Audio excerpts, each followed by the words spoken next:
कथेचं नाव आहे प्रतिबिंब. जोराजोरात वाजणाऱ्या दाराच्या घंटीवरूनच आईने ओळखलं की रीमाच कॉलेजवरून घरी आलेली आहे आणि आजही तिचं कुणाशी तरी भांडण झालेलं आहे. दार उघडता क्षणी तिने आईवर चिडचिड सुरू केली. काय हे, किती वेळ लावलास दार उघडायला? तणतणत आत येऊन तिची आदळआपट चालू झाली. दाणकन सोफ्यावर बसली. एकीकडे तोंडाचा पट्टा चालूच होता. सगळी माणसं एकसारखीच आहेत. स्वतःला कोण समजतात कोण जाणे. नेहमी मीच का म्हणून जमवून घ्यायचं. एवढ्यात एक चिमणी त्यांच्या खिडकीच्या बाहेरच्या बाजूला येऊन बसली आणि खिडकीच्या काचेत तिचं स्वतःचं प्रतिबिंब बघून त्यालाच चोच मारायला लागली. खरं तर ती खूपदा येऊन तिथे बसून काचेवर टकटक करत राहायची आणि रीमालाही ते बघायला खूप आवडायचं. पण आज मात्र तिला चिमणीचं टकटक करत राहणं अजिबात आवडलं नाही. रागातच तिने एक पुस्तक उचलून त्या खिडकीवर भिरकावलं.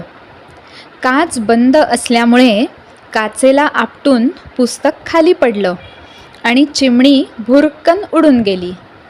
हे बघून इतका वेळ शांत असलेली तिची आई तिला पटकन म्हणाली, अगं कशाला त्या बिचाऱ्या चिमणीवर राग काढतीयस? तीही तुझ्यासारखीच वेडी आहे. हे ऐकून आवाज वाढवून रीमा म्हणाली, वेडी? माझ्यासारखी? काय म्हणायचं आहे तुला? शांतपणे उत्तर देत आई म्हणाली, अगं बघ ना, त्या चिमणीलाही स्वतःच्याच प्रतिबिंबाला ओळखता येत नाही आहे आणि म्हणूनच ती काचेत दिसणाऱ्या आपल्याच प्रतिबिंबाशी लढती आहे, अगदी तुझ्यासारखं. म्हणजे रीमा तर आता गोंधळून गेलेली होती.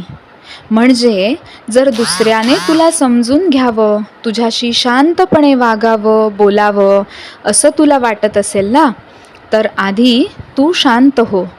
इतरांकडून आदर मिळावा असं वाटत असेल ना, तर आधी तू आदर करायला शिक.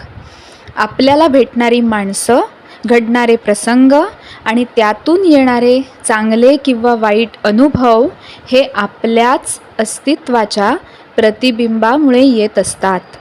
ते दिसत नसलं तरीही अनुभवता येतं. पण आपण तेच समजून न घेता समोरच्या व्यक्तीला दोष देत बसतो. म्हणजेच एका अर्थाने आपण त्या चिमणीसारखं आपल्याच प्रतिबिंबाशी भांडत असतो. ज्या क्षणी हे लक्षात येईल आणि आपण स्वतःला सुधारायला सुरुवात करू ना, तेव्हाच ही बाहेरची लढाई आपोआप बंद होईल.